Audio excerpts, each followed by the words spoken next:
Nakabasa ka na ba ng mga totoong kwentong krimen o nakapanood sa mga pelikula? Ano nga ba ang mga pangunahing dahilan bakit nagagawa ng mga tao ang pumatay ng kanilang kapwa? Marahil ang sasagi sa iyong isipan ay sanhito ng kanilang galit, inggit o kasakiman kung bakit nagagawa nila ang mga ganito. Katulad lamang sa nangyari sa ating kwento sa araw na ito.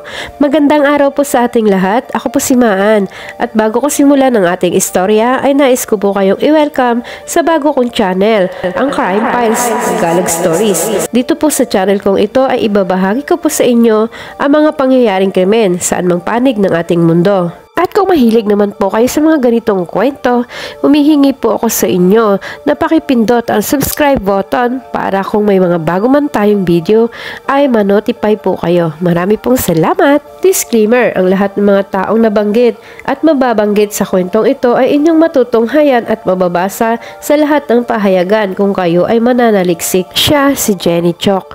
May birth name na Chok Ching Kid sa kanyang Chinese name. Siya ay pinanganak noong 1941 sa bansang Kuala Lumpur sa Malaysia. Siya naman si Sunny Ang Su Suan o Pinyin Hung Shi Suan sa kanyang Chinese name. Pinanganak noong 1939 sa street settlement sa bansang Singapore. Halina kayo ating balikan ang naging kaso ni Jenny Chok at Sunny Ang na naging isa sa pinaka-high profile ng kasong krimen na pinag-usapan sa dalawang karatig bansa ng Singapore at Malaysia. Dahil ito ang kauna-unahang kaso ng pagpatay noong dekada 60 sa bansang Singapore. Si Jenny ay maagang naulila sa kanyang ama. Pumanaw ito noong siya ay 7 taong gulang pa lamang. Pagkatapos mawala ng kanyang ama, agad namang nakahanap ng bagong pag-ibig ang kanyang ina. Nakilala at kinasama ang kababata nito sa katauhan ni To Kim Sing. Agad namang nagbunga ang kanilang pagsasama. Nagkaroon sila ng anak na babae at pinangalanan nila itong Irene 2. Nagkaroon ng kapatid si Jenny sa pangalawang asawa ng kanyang ina at bilang nakakatandang kapatid kay Irene, naging malapit ang loob nila sa isa't isa habang sila ay lumalaki. Ng mga panahong iyon, halos si Jenny na ang nagsilbing tagabantay sa kanyang kapatid, habang abala naman ang kanyang ina sa pagtitinda ng gulay at prutas sa palengke. Dahil hikahos pa rin ang buhay ng kanyang ina sa kanyang ikalawang asawa, si Jenny ay napilitang tumigil sa kanyang pag-aaral sa murang edad. Na ng mga panahong iyon, si Jenny ay nasa ikatlong baitang pa lamang ng elementarya. Tinulungan niya na lamang ang kanyang ina sa lahat ng gawain nito kasama ang pag-aalaga sa kanyang kapatid na si Irene. At nang tumuntong sa pagdadalaga si Jenny, sinubukan nitong mamasukan sa mga tindahan sa palengke. Naranasan din niyang mamasukan bilang isang kasambahay. Para sa kanya, ito lamang ang tanging trabaho na pwede niyang pasukin dahil sa antas ng edukasyon na kanyang naabot. At noon ngang siya ay 17 taong gulang na, nagkaroon si Jenny ng manliligaw na kasama din ito sa kanyang pinapasukan. Nakaramdam siya ng pagkagusto rito at mula noon ay naging magkasintahan ang dalawa. Sa murangang edad ay nag-aya ang kanyang kasintahan na sila ay bumuo na ng pamilya. Na hindi naman ito tinanggihan ni Jenny. Para sa kanya, ito na ang paraan para matakasan niya ang hirap ng buhay magmula nang siya ay bata pa hanggang siya ay umabot ng 17 taong gulang. Nagsama ang dalawang magkasintahan at sa loob lamang ng ilang buwan ay nagdalang tao si Jenny na agad naman siyang pinakasalan ng kanyang kasintahan sa katauhan ni Yu Chin Chuan. Bilang bagong kasal ay normal na nga ang maging maayos ang pagsasama sa unang mga taon bilang mag-asawa. Subalit habang tumatagal ay unti-unting nararamdaman ni Jenny ang tunay na hirap na inakala niyang matatakasan na niya ang hirap ng buhay sa piling ng kanyang ina at ng kanyang kapatid. Nagsilang si Jenny ng isang anak na lalaki at pagkaraan ng 1 taon ay nasundan pa ito ng isang babae. Subalit sa pagdaan ng mga taon ay sinubok muli si Jenny ng kapalaran. Nawalan ng trabaho ang kanyang asawa. At noon nga ay naramdaman na niya ang hirap ng buhay kung saan siya kukuha ng pagkain ng kanyang mga anak sa araw-araw. Naging madalas na rin ang kanilang pagtatalo ng kanyang asawang si Yoy. Dahil sa walang tigil at walang araw na hindi sila nag-aaway, umabot ito sa hiwalayan. Umalis si Jenny sa poder ng kanyang asawa upang maghanap ito ng trabaho para may maiabot sa kanyang mga anak. Sa kadahilanang magkatabi lamang ang bansang Singapore at Malaysia, nilisan ni Jenny ang kanyang bayan upang maghanap ng trabaho sa Singapore na agad naman itong nakapasok pagdating niya roon. At nang marating nga ang bansang Singapore ay may nag-offer naman sa kanya bilang isang serbidora sa isang kilalang restaurant dito. Nagkasundo sila ng may-ari nito na ang kanyang sasahurin ay $90 lamang kada buwan at $10 naman sa kanyang mga tip. Dahil nga sa mga panahong yon, ang $100 ay malaking halaga na at agad niya naman itong pinasukan. Nang mga panahong ding ito, si Jenny ay 32 taong gulang na. Lumipas ang isang taon ay naging maayos naman ang kanyang paninilbihan rito.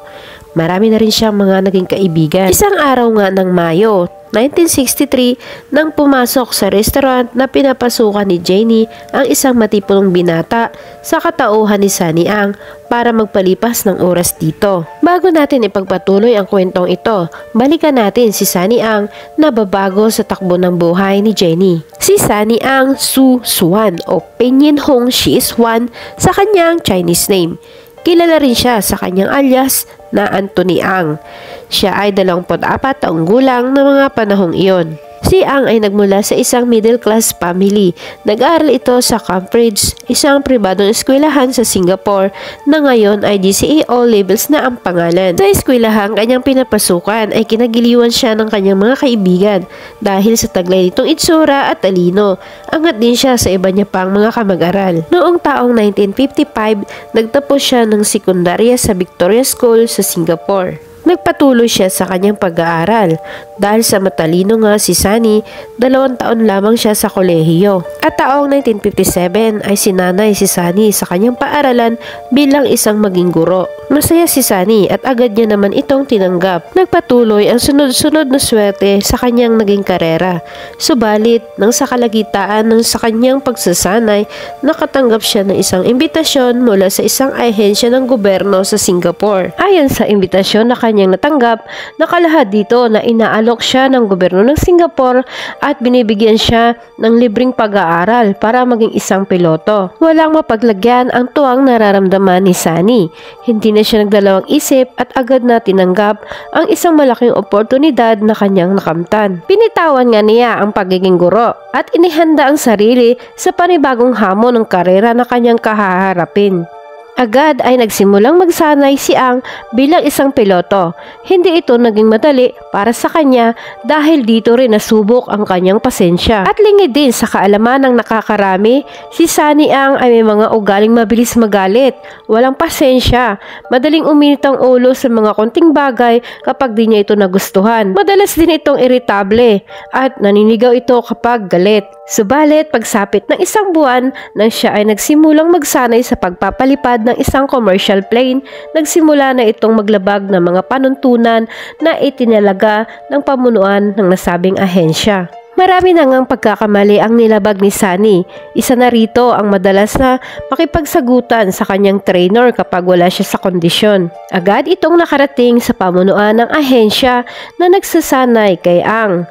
Nagdesisyon ang pamunuan ng ahensya na tanggalin o alisin na ang scholarship na pinagkaloob nito sa kanya. Walang nagawa si Ang kundi tanggapin ang desisyon ng mga ito. Tinanggap nito ang kanyang naging parusa.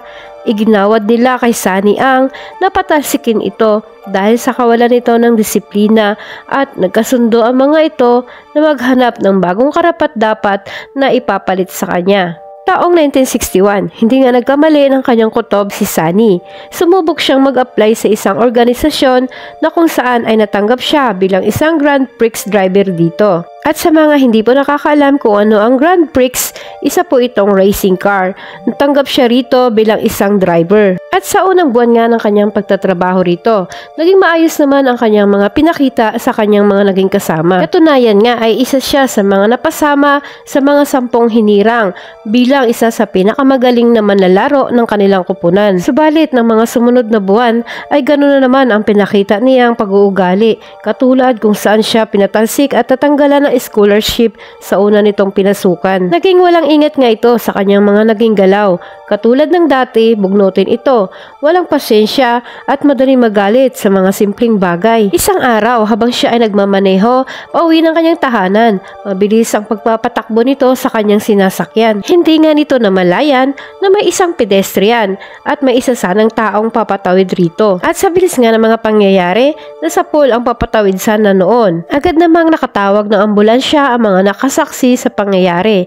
Subalit, nang dumating ito sa pagamutan, diniklara itong wala ng buhay nang dumating roon. Si Sunny Ang ay hinabla ng kaanak ng kanyang nabiktima.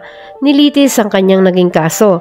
At nang matapos ito, siya ay pinagmulta ng 2,000 Singaporean dollar dahil sa kapabayaan nito sa kanyang pagmamaneho. At muli nga sa pangalawang pagkakataon, si Sunny ay tinanggal sa kanyang bagong trabaho. Simula noon ay naging depressed at desperado na si Sunny.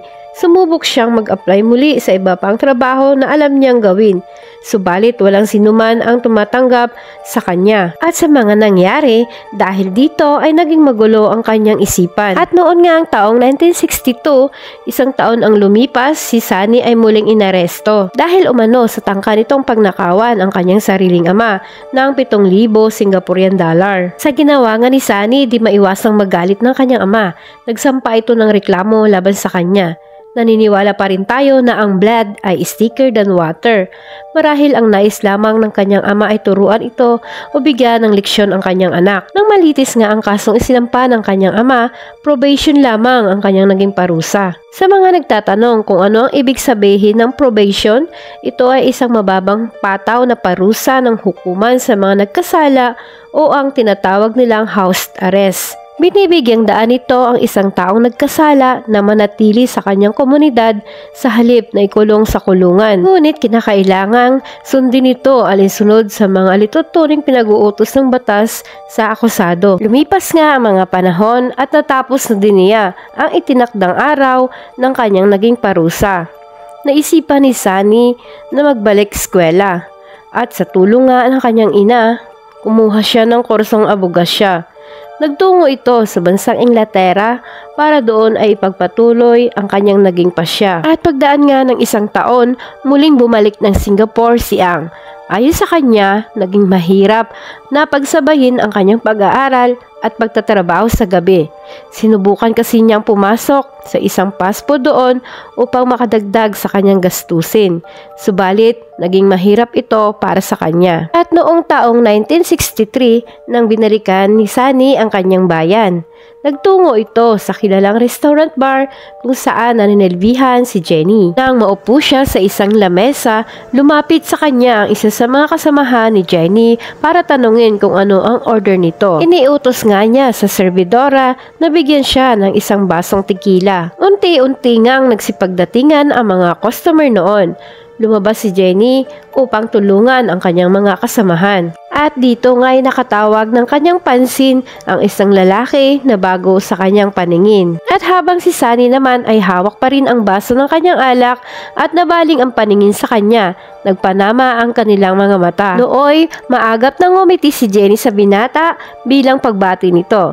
Sabay na itanong nito kung may o-orderin pa ba si Sunny. Sumagot naman ang malumanay si Ang, sabay sabi ng no, mamaya na lang. Pagkarinig ni Jenny ng kanyang naging sagot, tumalikod na ito sa kanya. Subalit naiwan ang mga ngiti nito sa binatang si Sunny. At pagmula nga noon, nagsimula nang nagpakita ng interes si Sunny kay Jenny.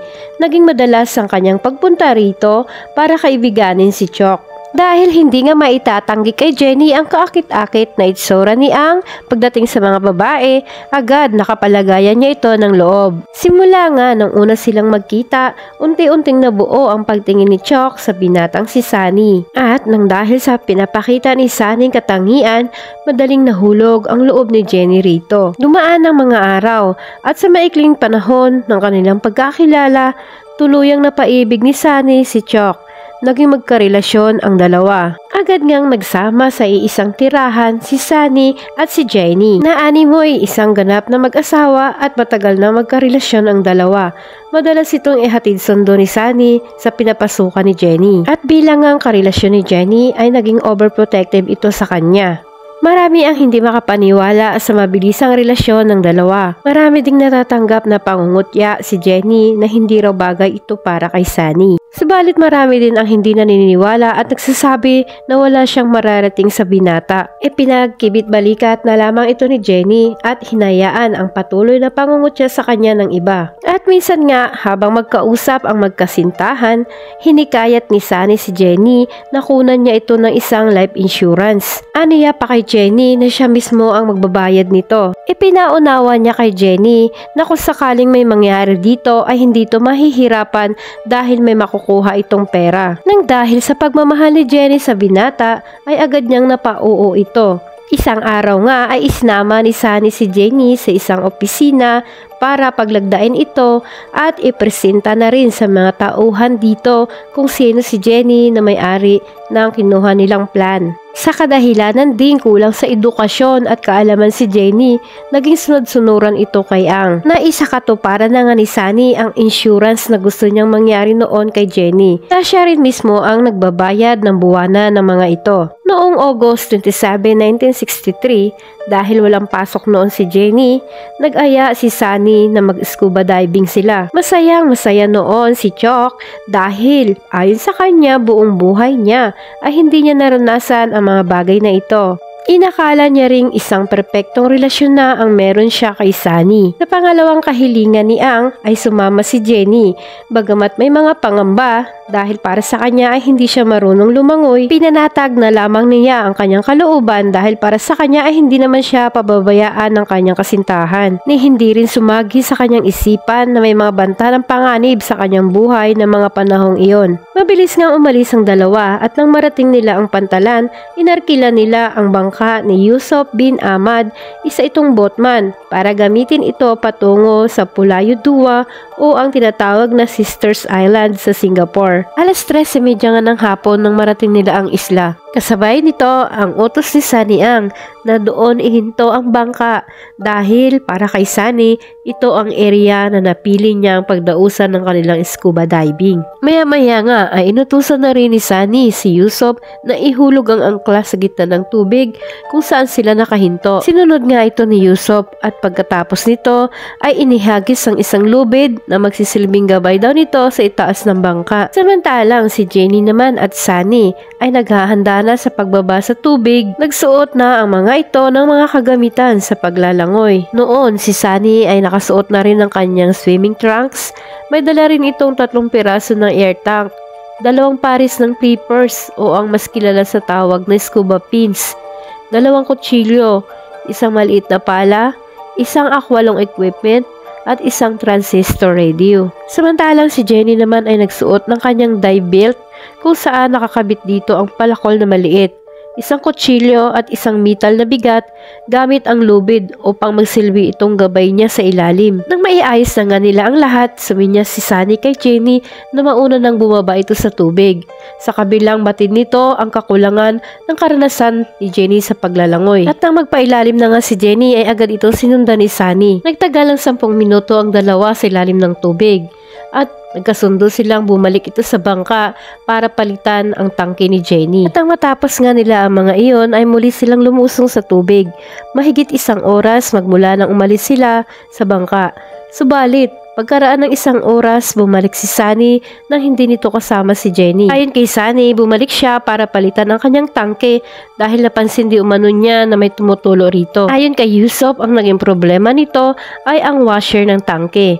Agad niya naman itong tinulungan na ayusin at mag-improvise pa ng isa. Ngunit hindi ito gumana. Samantalang ng mga panahong iyon, si Chuck ay nasa ilalim pa rin ng tubig. Ilang beses nilang sinubukan na gumawa ng improvise, subalit bigo silang maayos ang kanyang tangke. At sa punto ding ito ay nagtanong si Sunny kay Yusuf kung bakit hindi pa bumabalik ng bangka si Jenny. Maagap na sinagot siya ni Yusuf nang hindi ko alam. Sa pag-aalala ni Yusuf dahil mahigit mag-1 oras na hindi pa rin bumabalik si Jenny sa bangka, sinubukan nilang hilahin ang lubid na nakakabit kay Jenny. Inutusan pa ni Sunny si Yusuf na maghanap kung saan merong bula ng tubig, subalit wala itong nakita. Lumipas ang 2 oras, subalit hindi pa rin nila nakikita si Jenny. Nagtanong si Sunny Ang kay Yusuf kung ano ang kanilang gagawin. Bilang isang matagal ng boatman ay alam na nito ang dapat gawin sa mga pangyayaring ganito. Ay minungkahi naman ni Yusuf kay Sunny na pumunta sila sa kalapit na isla ng St. John Island para humingi ng saklolo rito. Bago nga nila tuluyang lisanin ang area, ilang beses nagpaikot-ikot ng bangka si Yusuf. Nagbabaka sakali na may mahahanap silang bula ng tubig, subalit naging bigo ito. At nang marating na nga nila ang kalapit na isla, agad na humingi sila ng tulong dito. Naalarma man sila, subalit agad na nagpaabot ito ng tulong. Ang mga diver ay sumama sa kanila pabalik ng Sisters Island para hanaping muli si Jenny. Sinuyod nga nila ang karagatan kung saan doon nawala si Chok. Sumapit na nga ang gabi, bigo pa rin silang makita kung nasaan na nga si Jenny. Dahil sa nangyari kay Jenny, umabot ang balita sa buong Singapore. Sa puntong iyon, sumama na rin sa paghahanap ang mga diver mula sa Royal Navy, Royal Air Force at Changi Sub Aqua Club.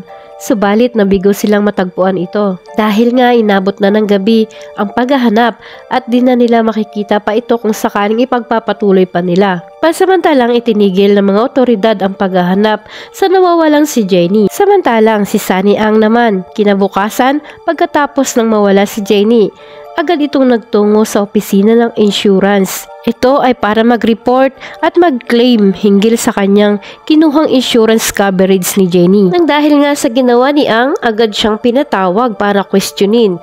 Anila, paanong nawala si Jenny samantalang kasama nito ng mga araw na iyon? Nang dahil sa ginawa ni Sunny, nabaling ang investigasyon sa kanya ng mga kapulisan. Talagang ang kahina-hinala ang mabilisang pag-file ng claim sa insurance coverage ni Jenny. Hindi nag-aksaya ng panahon ang mga kapulisan, agad siyang pinatawag sa korte para pagpaliwanagin ang kadudad-dudang pagkawala ni Jenny. Pinatawag na rin para pagpaliwanagin si Yusuf Ahmad na bilang siya ang kasama ng dalawa ng mga araw nang nawala si Chok. At sa pangalawangan nilang paghaharap sa korte, iniharap na rin ang kumpanya ng insurance para ito ay magtistigo na sinubukan ni Sunny Ang na mag-file ng claim sa naiwang insurance ni Chok. August 27, 1963, isa sa mga flippers na ginamit ni Jenny ay natagpuan di kalayuan kung saan siya nawala. Napansin din ng mga otoridad na ang strap ng flippers ay naputol. Ayon sa kinuhang government expert na si Pang Sin Ing, isang chemist, ang pagkaputol ng strap ay ginamitan ng isang matalim na instrumento katulad halimbawa ng matalas na kutsilyo o isang matalim na gunting. Pinatunayan din at nanindigan siya na ang pagkaputol ng mga tali ay hindi sanhi ng mga kuralis. Nang dahil sa mga patotoo na natuklasan ng mga hurado, natukoy nila ang tunay na dahilan sa pagkawala ni Jenny. At noong April 1965, sinimulan ang paglilitis. Unang iniharap sa witness stand si Yusuf bin Ahmad, ang pangunahing saksi sa preliminary inquiry proceeding laban kay Sunny Ang. Bilang kapalit nito, pinangakuan si Ahmad ng mga taga-usig ng isang life insurance upang magsabi lamang ng mga pawang katotohanan. Sinimulan nga ang naging interogasyon kay Ahmad. Ayon sa kanya, nang mawala ang kanyang kasintahang si Jenny, ay normal ang naging kilos ni Sunny Ang. Hindi rin siya nagpanik kahit alam niyang nawawala ang kanyang kasintahang si Chok. Nabanggit din ni Ahmad sa mga hurado na 2 buwan bago isinagawa ni Sunny Ang planong mag-scuba diving, dinala niya muna ang kasintahan sa kabilang isla ng Pulau Tertocor. Marahil ay pinag-aaralan na ni Ang mga pag-aatake na kanyang gagawin kay Chok. Si Ang lamang ang sumabak magpailalim ng mga araw na iyon, habang si Jenny naman ay nagsasanay na lumangoy. Nagpaabot din ng mga katanungan ang isa sa mga huradong si Justice Murray Butrosi na kung siya ba o si Ang nang mawala si Jenny ay bumaba sa tubig para hanapin ito. Agaran niya naman ito na sinagot na hindi. Ayon pa sa kanya, sa paghingi namin ng tulong sa kalapit na isla, hindi man lang hiniling ni Ang na bilisan ko ang pagpapatakbo ng bangka. Hindi rin siya bumaba ng isla nang marating namin ito para humingi ng tulong, na katulad ng isang desperadong kasintahan sana. At nang makabalik di umano sila sa Sisters Island, hindi man lang tumulong si Ang para hanapin si Jenny, bagkos ay nanatili ito sa loob ng bangka. Nang matapos ang isinagawang pagtatanong ng mga hurado kay Mr. Yusuf, ang insurance company naman ang tumayong testigo laban kay Ang. Ayon naman sa kanila, 3 linggo bago ang pagkawala ni Chok, dinala ni Ang ang kanyang kasintahan sa kanilang tanggapan upang gumawa ng mga testamento. Nakasaad di umano doon na kapag siya ay nawala ay pinapaubaya nito ang tagapagmana ng kanyang claimant ay ang ina ni Sunny Ang na halos hindi niya nga ito kilala. Dagdag pa nila isang araw na bago mawala si Jenny, nag-expire ang bisa ng kanyang paghulog dahil may isang buwan nang lumipas nang hindi ito nahuhulugan. Muli ay binuhay iyon ni Sunny para mag-renew ng sabing bayarin. Ayon sa nasabing kumpanya, sinubukan ni Chok at Ang na applyan ng isang coverage. Tinatawag nila itong 124 o isang rules na ang ibig sabihin 2 beses na makakakuha para sa kabuuang halaga kung ang may-ari ng insurance ay namatay ng natural na sanhi at 4 na beses naman kung ang kamatayan ay resulta ng isang aksidente. Noon din ay lumabas sa investigasyon na 2 beses na sana itong pag-claim ni Ang sa naturang insurance. Una na rito, bago ang insidenteng pagkawala ni Chok, hiniram ni Ang sasakyan ng isang kaibigan para ihatid si Jenny sa Kuala Lumpur para sana sa isang bakasyon nito. Subalit hindi pa nakakalayo ang mga ito ng Singapore, sumakit ang tiyan ni Jenny. Hindi na nga ay tinuloy ni Ang kanilang naging biyahe. At habang nagmamaneho pabalik ng kanilang tirahan, bumangga ang kanilang sinasakyan. Ayon umano kay Sunny, sinubukan niyang iwasan ng isang aso. Noon ay matinding pinsala ang tinamo ng kanilang sinasakyan. Subalit si Jenny ay agad namang nakatakas sa aksidente. Nagtamo ito ng mga pasa at matinding mga galos. Nang dahil sa mga patunay ng mga saksi na buo sa isipan ng mga hurado na nauna na palang pinagtangkaan ni Sunny ang buhay ng walang kamalimalay na si Jenny. At nang matapos ang mga pagsasalaysay ng mga pangunahing saksi sa kaso ni Ang, naka-schedule naman si Ang para sagutin lahat ng mga paratang na iyon sa kanya. Nang isalang ulit siya sa paglilitis, paulit-ulit na tinanong si Sunny Ang kung bakit hindi siya lumusong sa tubig para hanapin si Jenny. Sa patuloy na pag-uusig ng hukom na si Botrosi, anya, hindi mo ba naisip na bumaba at hanapin siya? Sinagot naman ito ni Ang, quote-unquote, no. Sumunod na nagbato ng katanungan si Prosecutor Francisco. Anya, ang babaeng pakakasalan mo sana ay halatang nahihirapan o kung hindi man maaaring ito ay patay na. Bakit hindi mo ginamit ang iyong skin diving equipment para bumaba sa tubig? Maagap na tinugon ni Ang katanungan ng hukom. Anya, hindi ako sigurado kung saan ko siya hahanapin. Marami na rin ang tumatakbo sa isip ko na maaaring siya ay inatake ng mga pating. Sa katunayan ay sinabi ko yon kay Yusuf. Sa ginawang interogasyon kay Sunny, nagisa ng gusto ng 2 tagapag-usig si Ang. Ito ay para makuha nila ang justice na para kay Chok. At sa mga ebidensyang nakalap nila, nalaman din na wala pang 24 oras matapos mawala si Jenny, inabisuhan na ni Ang ilang kumpanya ng insurance na patay na ito. Na noon ay sinubukan pa ni Ang na maghanap ng abogado para madaliin ito. At sa huli nga ay nagsalita na ang 2 tagapag-usig. Anila, pinatay mo ang babaeng ito na ang tanging kasalanan lamang ay ang mahalin ka. Dagdag pa nila, pinatay mo siya para sa iyong pansariling kapakanan. Napapanahong pagbayaran mo ang kaparusahang para sa kakilakilabot mong ginawa. Nakontempt si Ang at nakulong ito habang inaantay ang kanyang magiging hatol. Subalit noong December 29, 1964, pinalaya din ito sa kadahilan ng hindi tinanggap ng ilang mga hukom ang kahilingan ng prosecution para ito sa karagdagang panahon ng kanilang apila. Subalit pagkalipas ng 1 oras ay mula itong inaresto ng mga kapulisan. Bago pa man ito makalayo sa istasyon ng pulisya, agad na buo ng hukom ang kaukulang ebidensya na gagamitin laban sa kaso ni Ang. Inutos ng prosecution na ibalik itong muli sa Outram Prison na ngayong mga panahon ay wala na ito.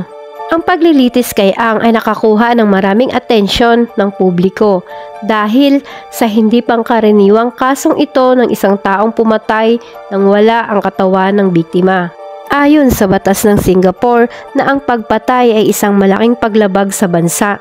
Ayon sa pahayag ni Ginoong Shue, na ang kaso ni umanong ito ay hindi pangkaraniwang kaso na kung saan ang Singapore at Malaysia ay nagsanib para tukuyin ang pagkawala ni Jenny. Ito rin ang kauna-unahang kaso ng pagpatay na wala ang katawan ng biktima. Ayon sa kanya na kahit wala ang katawan ng biktima, hindi ito nangangahulugan na ang nagkasala ay makakatakas. Nag-isip ng paraan ng pamilya ni Ang kung paano nila malulusutan ang kaso ni Sunny. Sinubukan ng kanyang ama na kausapin sa pribado ang pinakapinuno ng jurors na si Mr. Francis Yu, subalit hindi siya pinagbigyan nito. At pagkatapos nga ng 3 buwang paglilitis, binasahan si Ang ng kanyang naging hatol ng parusang kamatayan. At nang malaman nga ang kanyang naging sentensya, agad na kumilos ang kanyang kampo na magsumiti ng kanilang apela sa Federal Court ng Malaysia. At sa kanilang naging apela, binanggit ni Ang miscarriage of justice sa kanyang kaso. Ayon din sa kanya na di umano'y may pagkiling sa kanyang kaso sa paraang di naging patas ang ginawang paglilitis. Hanggang November 19, 1965, nagpasya ang Federal Court na ang ebidensya kabilang ang tunay na motibo ni Ang sa likod ng pagpatay kay Jenny ay sapat na mga ebidensya upang mapatunayan na siya ay nagkasala. At noon ngang 1966, nakaabot din ang kanyang apela sa Privy Council sa London, subalit tinanggihan pa rin ito. Bagamat nabigo si Sunny Ang sa kanyang mga naging apela, di pa rin siya nawala ng pag-asa. Sinubukan niya rin sumulat sa huling pagkakataon sa presidente ng Singapore na si Yusof Ishak. Tumulong na rin at nakiisa ang kanyang mga kaanak at mga kaibigan. Kasama na rin na humingi ng apela ang mga nakikisimpatya kay Ang. Paniniwala nila kung mabibigyan ng pagkakataon at pagbigyan ng presidente noon na si Ang ay maibaba sa parusang mula sa kamatayan patungo sa habang buhay na pagkabilanggo na lamang. Subalit noong January 31, 1967, tumanggi ang presidente na si Yusof Ishak na bigyan ng clemency si Ang at tinanggihan nito ang kanyang mga apela. Sa halip ay pinahintulutan ni Yusof na isakatuparan ang parusang kamatayan kay Ang. Bitay ang kanyang naging hatol at habang nasa harapan ni Sunny ang kanyang kapatid na si Juliet na isang estudyante sa abogasiya ay napahagulgol na lamang ito ng iyak. Habang inaantay na lamang ang araw ng kanyang kamatayan, si Ang ay nananatili pa ring walang pagsisisi at hindi inamin na ninindigan siya na siya ay inosente. 3 araw bago sumapit ang pagbitay sa kanya, noon ay humingi siya ng tawad sa kanyang ama na noon ay naramdaman na niya ang mga naging kasalanan niya rito. Nagbalik loob din siya sa Panginoon at nagsimulang humingi ng kapatawaran sa Diyos. Gumawa din siya ng mga testamento na mga paghingi ng tawad sa kanyang pamilya bago ito bitayin. February 6, 1967, si Ang ay binawian ng buhay ng madaling araw nang siya ay binitay. At ang kanyang kapatid na babae na si Juliet ang tinawag para kunin ang labi ni Sunny.